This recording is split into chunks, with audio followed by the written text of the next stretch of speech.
Mario, just your thoughts on the game. There's 3 tries in the first half. The difference, especially Malcolm Marks as well. Yeah, too easy, no? I think that was the difference at the end of the game. I thought they didn't have to work too hard to score those tries, especially the last one, that interception. But we gave them away, and we weren't playing our style of footy. We were just too loose on the ball. We lost or delivered wrongly from line-out, scrum. We weren't too clinical in that first half. And despite that, 20 minutes into the second half, we are 4 points away. And again, we have more 5 minutes away, and then they stole the ball in a ruck. Then they did again. So yeah, I thought we had the chances, especially at 27-24. But it's always difficult to run from behind, especially over here in the altitude.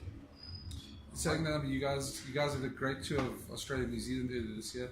Still haven't won the game in South Africa. What's the difference? What makes it so difficult to win here? Well, one is the altitude. I thought that the game last week, obviously we did a lot of changes.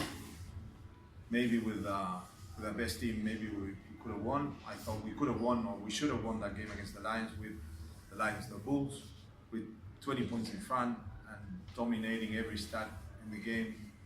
And we let it go. Don't know. You tell me. Sorry.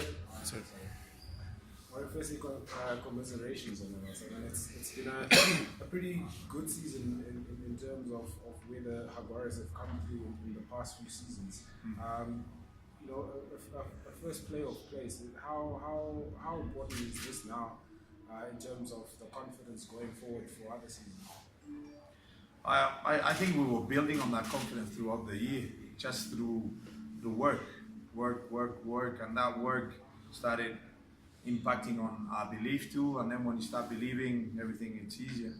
But the first thing we did was work much more than the years before, and then the work started paying. So the players started buying into the system too, and I reckon we played good games this year. We didn't start very well, especially over here in South Africa. We lost 4 games in a row, and then we won 1, we lost 1, and then we did 7 in a row. So it was a good run. Did you feel that this game was played at greater intensity than what you encountered in the league stage? Well, I think that the last couple of games, I believe it's the first time that we get into the last game of the regular season, not knowing who's playing who. And when you look at the Australian teams, last year I think that the Australian team that won the most games was like 5 games, and this year Waratahs won like 9 or 10, and Brumbies, who was the last, won like 5 or 6. So the level obviously went up.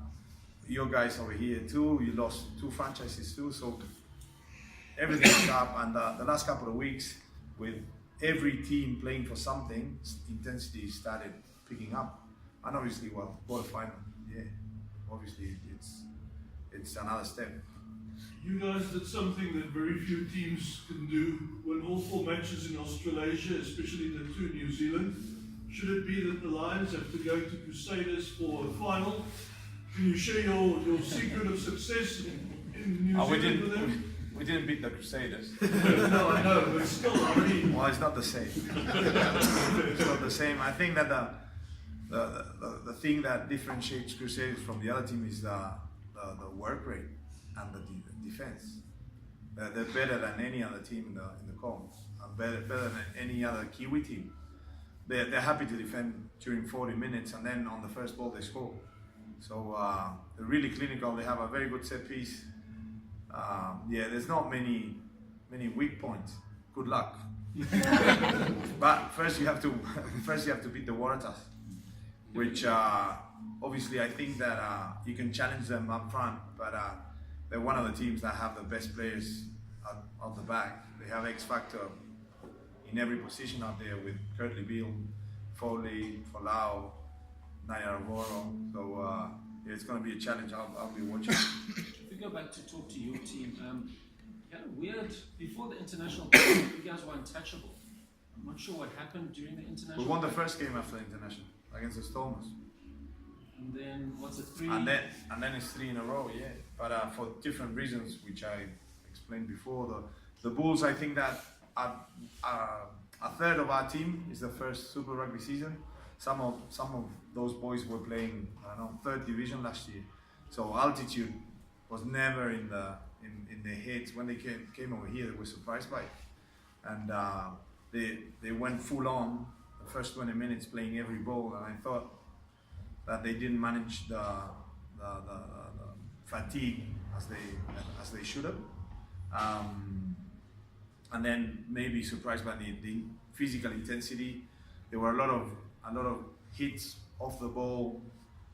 It was a weird game. Mario, I'm not sure how involved you are in the national setup, but how important is for this team, the Jaguares team, to make that step up into Puma's rugby? Well, it's almost the same team. If they don't call the guys playing overseas, it's exactly the same team. And again, I think there's a lot of unexperienced players. We have very young players in the squad, which is really good for them to play Super Rugby, because if they go straight from club rugby in Argentina, which is a level, but it's not even Vodacom, and then they have to play the Springboks in Durban. So I think this is really good for those guys and for the other guys too. But you never know. I mean, they were saying they should have won in June because they were playing good rugby with Jaguares, and they should have lost after June against Thomas because they were playing very bad with Pumas. It's not maths. So, and at the time I'm not involved with what they're doing with the Pumas. So we're just worried about what happens over here, which today is a little bit frustrating, but. Mario, just having a look, obviously it might be a bit too soon to ask you this question, but given that it's the end of your season now, next year you've obviously had a great first season in terms of making the playoffs, but what do you need to do next season to obviously go further, especially considering the fact that you're losing Nicolas to Stade Francais and he's such a big part of your play? Yeah, well, firstly, get another number 10, which today we have to develop, because there's not many around. We have Tito Diaz-Bonilla, who's been coming in and out of Jaguares, and he'll be there, but obviously we have to develop younger players that could step up and play Super Rugby. And then I think that this year the boys discovered what was to work really hard. Now they know, and now they can step up and work harder, be much more clinical in terms of our set piece too. There's a big gap in terms of our best scrum and our worst scrum. Same thing with a driving maul or defending a driving maul, which was pretty good today, but we have to shorten that gap. You cannot have a scrum that is 9 points and then have one of 0 points. It should be. If you have a bad scrum, you still win the ball. And today we lost. Our first scrum was 5 meters away. We could have put points on the board, and obviously, we lost that scrum. And then our delivery in several lineups wasn't great neither. So we have to step up everything, every department of our game: defense, tackle, practice, catch, pass, everything. You obviously speak about what effect the altitude has, yeah? With your knowledge of Australian rugby and so on, you feel the Waratahs could have the mindset and the players to overcome that disadvantage of altitude? But so Waratahs are coming here? Yeah. I thought it was in Sydney. No, it was us. If we won, okay, they're coming here. Yeah, they're coming here. It's still an advantage.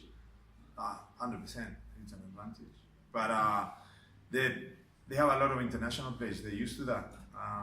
When I was involved with the Wallabies, we came a couple of times to play over here, and it was never really an issue to play in altitude. But right, okay, no, that's different for you guys.